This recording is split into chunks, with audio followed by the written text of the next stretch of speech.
Hello, everyone, and welcome to the Live Ones. I am Big Matt, your capper extraordinaire. The big story today, it happened again.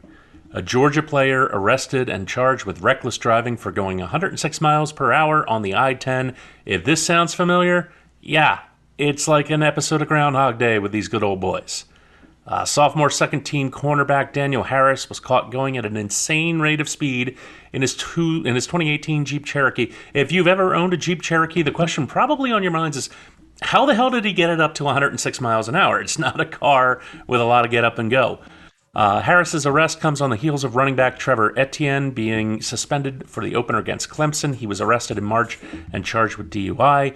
Georgia's football program has been plagued by a recurring string of driving-related problems, including an incident, obviously the one that we all know about, last January, where recruiting staff member Chandler LaCroix and player Devin Wilcock were killed when they were street racing a car driven by star defensive lineman and now Philadelphia Eagle Jalen Carter. Both cars were traveling at more than 100 miles an hour. Police said alcohol was involved in the crash. Since that fatal crash, Georgia has had at least 20 arrests or citations involving players for driving-related violations since that arrest, including DUI, speeding, and reckless driving. Football is king in Athens. Obviously, Georgia has supplanted Alabama and Clemson as the perennial top football program in the country, especially when it comes to a recruiting pipeline. And it's typical for star athletes of really popular sports, as we know, to get the rock star treatment when it comes to school officials and local authorities. But for fuck's sake, the misbehavior you don't punish, you get more of. Any parent will tell you that. It's a tale as old as time. Kirby Smart has got to get a handle on his players' off-the-field behavior. This shit should have been cracked down on after 2 people died. No one gets serious punishment for this stuff. The school just makes it all go away, keeps that $210 million of annual football revenue rolling in. We went 1-2 yesterday. We're basically at a push for the week, but it is a super Saturday of sports. There's still time to make it a great weekend and finish off really strong. And let's get right to it. And we're going to start off with the big noon game today, Alabama and Wisconsin. It's a light week in terms of quality matchups this week. A lot of teams are playing cupcake games ahead of conference play starting next week. You could argue that this is a cupcake game for Alabama, since Wisconsin's offenses look like crap their first 2 weeks. They struggled to put 28 points on the board against Western Michigan and then scored only 27 against FCS South Dakota last week. Those are not schools that should give one of the historically better programs in the Big Ten that kind of trouble. But the Badgers just can't seem to figure out their offense. And that's going to be a major problem in Madison today with the Crimson Tide coming to town. Despite the change of administration and what ought to have been a ton of turnover after Nick Saban's retirement, Kalen DeBoer managed to keep Alabama's defense almost entirely intact from last year, a defense that was 16th in the nation overall. Points are going to come sparingly for Wisconsin. Meanwhile, Alabama's offense, as we saw last year under Jalen Milroe, not the juggernaut that it used to be. They let South Florida hang around way too long last week before they pulled away late. And we saw last year how they struggled to move against teams that had any kind of defensive talent in the SEC and in the playoffs. And Wisconsin, for all of its problems on offense, still does have a pretty stout defense. I think this is an easy win for Alabama, but I think it's a slog overall. So give me the under 49.5 points. Texas Tech and North Texas, boy, I'll tell you, there are Big 12 schools that don't give a damn about defense, and then there's Texas Tech. This school might have the absolute worst defense in the Power 4. It's giving up 515 yards of offense a game so far, and their first game was against an FCS nobody in Abilene Christian. They gave up 51 points to Abilene Christian and barely escaped with a win. They gave up 37 points to Wazoo last week and hit a brick wall when trying to move the ball themselves. Wazoo lost the one decent player on their offense last year to the transfer portal. They're rebuilding, holding it down in the hollowed-out husk of the Pac-12. I don't know how Texas Tech is laying 10.5 points to anyone. North Texas is not a pushover. Their offense actually looks great. It's lightning fast. It's no huddle basically all the time. It's generated way more success than Texas Tech has, and you really can't use the excuse of a difference in strength of schedule. North Texas has played a decent Sun Belt opponent to open the season and then had an FCS team, same as Texas Tech. If the Mean Green's offense were even remotely competent, I'd say they could hang 40 on the Red Raiders. North Texas is a really live dog today. That's how bad this Texas Tech defense is. I wouldn't hate you if you sprinkled some small action on them to win outright at plus 310. As it is, I'm taking them on the spread as the dog, plus 10.5 points today. I don't think Texas Tech can stop a nosebleed right now. Coastal Carolina and Temple. Temple is bad, folks. I mean, really, really bad. One of the bottom 10 teams in the country bad. They got the absolute shit kicked out of them on the road in Oklahoma in a game where they couldn't even put up any semblance of a fight. Then had the ball absolutely run down their throat by a bad Navy team in week 2. The Chants look to be back in their form from 21 and 22 to open the year, even though Ethan Vasco is certainly not the super accurate touchdown machine that Grayson McCall was. But their running game is excelling. They've got the classic three-headed monster set up in Christian Washington, Braden Bennett, and Darren Lloyd. Their receivers, when Vasco can get them the ball, are just ridiculous. Trey Taylor, Malik Mega, and James Tucker are all averaging over 25 yards a catch. It's just insane the separation that these guys are getting off of their defenders. Defense is starting off great. 6 different players already have sacks the first 2 weeks, 3 of them multiples. Pretty much everything's working for the Chanticleers except for their quarterback situation. Now, I will grant you that they've played weak opponents, but Temple is a weak opponent.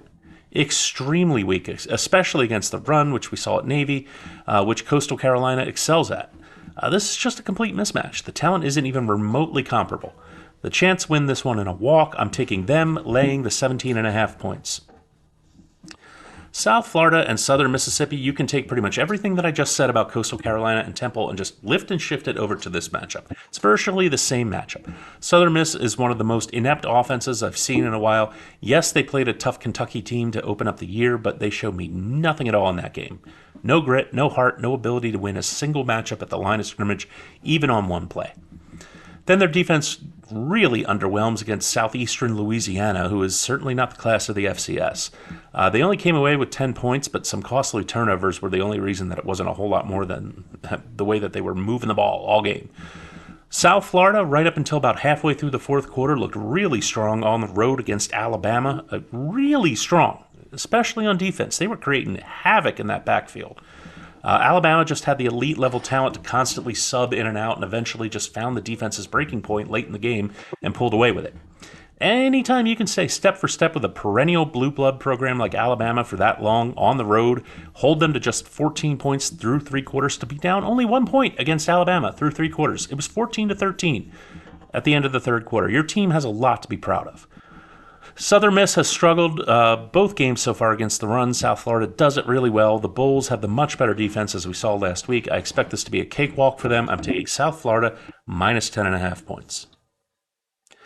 Georgia and Kentucky, this is going to be a mess of a game for the Wildcats.